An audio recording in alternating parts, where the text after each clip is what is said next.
Litera valley school Patna के कक्षा 7 के व्याख्यान भाग 2 में मैं आपकी शिक्षिका शिप्रा कर्ण स्वागत करती हूँ। आज हम हिंदी पाठ्य पुस्तक वसंत भाग 2 के तीसरे पाठ हिमालय की बेटियां नामक निबंध की चर्चा करेंगे, जिसके लेखक हैं नागार्जुन।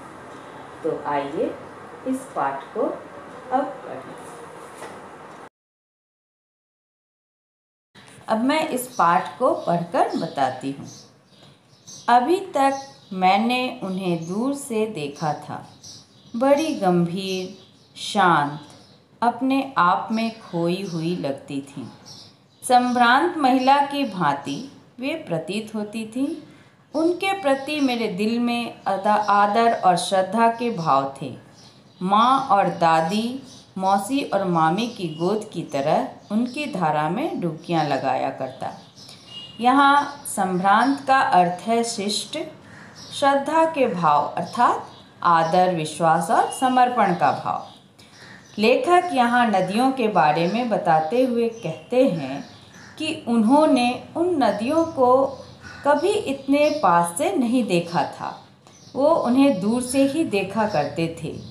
दूर से ये नदियाँ बड़ी ही शांत, गंभीर और अपने आप में खोई हुई लगती थी, यानी मानो अपने विषय में ही सोचती हुई हों।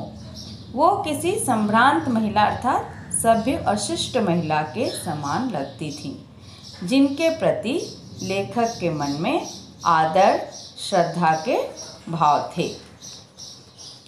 लेखक कहते हैं कि जिस प्रकार बच्चा अपनी माँ और दादी, मौसी और मामी की गोद में स्नेहवश रहता है, उसी प्रकार उन नदियों की धारा में वो डुबकियाँ लगाया करते थे। आगे पढ़ते हैं। परंतु इस बार जब मैं हिमालय के कंधे पर चढ़ा तो वे कुछ और रूप में सामने थी। मैं हैरान था कि यही दुबली पतली गंगा, यही यमुना, यही सतलुज समतल मैदानों में उतरकर विशाल कैसे हो जाती हैं। इनका उछलना और कूदना, खिलखिलाकर लगातार हंसते जाना, इनकी यह भावभंगी, इनका यह उल्लास कहाँ गायब हो जाता है मैदान में जाकर।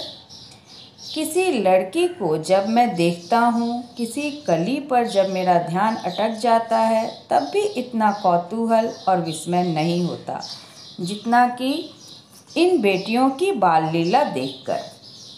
यहाँ उल्लास का अर्थ है खुशी, कौतूहल का अर्थ है जिज्ञासा तथा विस्मय का अर्थ है आश्चर्य। लेखक इसमें बता रहे हैं कि नदियों की क्रीड़ाओं, लेखक किसकी तुलना की है? नदियों की क्रीड़ाओं को बाल सुलभ लीला यानी बच्चों की लीलाओं से, क्रीड़ाओं से। लेखक बताते हैं कि हिमालय के कंधे पर चढ़ने पर नदियों के भिन्न रूप का दर्शन उन्हें हुआ, अर्थात अभी तक जो उन्होंने देखा था उससे अलग उनके रूप का दर्शन हुआ। यही मैदान में जिन नदियों को उन्होंने शांत और गंभीर देखा था, असीम जलराशि उनमें समाये हुए रहती थी, वही नदियाँ यहाँ जैसे गंगा, यमुना, सतलुज आदि दुबली पतली, उछलती कूदती, खिलखिलाती, लगातार हंसती है और आगे बढ़ते जाती है। उनका ये उल्लास मैदान में गायब कैसे हो जाता है? लेखक अपने आप में प्रश्न करते हैं और उन्हें कौतूहल भी है। लेखक बताते हैं कि किसी लड़की या कली को देखकर भी उन्हें इतनी उत्सुकता और विस्मय यानी आश्चर्य नहीं होता है जितना कि हिमालय की इन बेटियों की बाल लीलाओं को देखकर उन्हें हुआ है।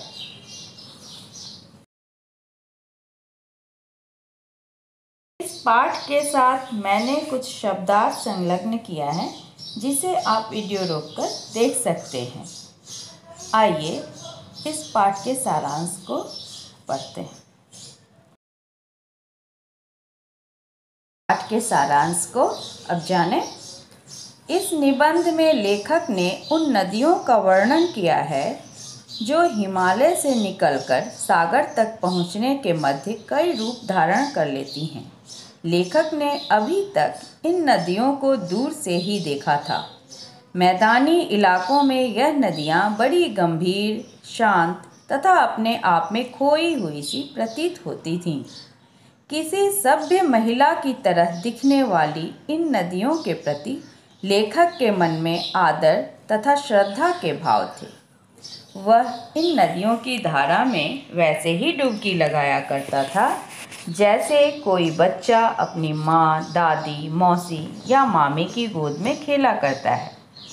मैदानी भागों में नदियाँ माता स्वरूपिणी बन मानव जाति के पालन में महत्वपूर्ण भूमिका निभाती हैं। इसलिए उनके लिए मन में आदर का भाव सहज ही उत्पन्न हो जाता है। लेकिन इस बार जब लेखक हिमालय की यात्रा पर गया तो इन नदियों का एक अलग ही रूप देखकर हैरान रह गया। हिमालय पर दुबली पतली सी दिखने वाली गंगा, यमुना तथा सतलुज मैदानों में उतरकर इतनी विशाल कैसे हो जाती हैं। इनके व्यवहार की चंचलता तथा उल्लास मैदानों में क्यों नहीं दिखाई देता। हिमालय की गोद में अटखेलियाँ करती उसकी इन बेटियों की बाल लीला देख लेखक को जितना आश्चर्य हुआ उतना कभी किसी छोटी लड़की या नन्ही कली को देखकर भी नहीं हुआ था। इसके साथ ही व्याख्यान 2 यहाँ समाप्त होता है। अगले दिन पुनः मैं अगले व्याख्यान को लेकर आप लोगों के सामने प्रस्तुत होंगी।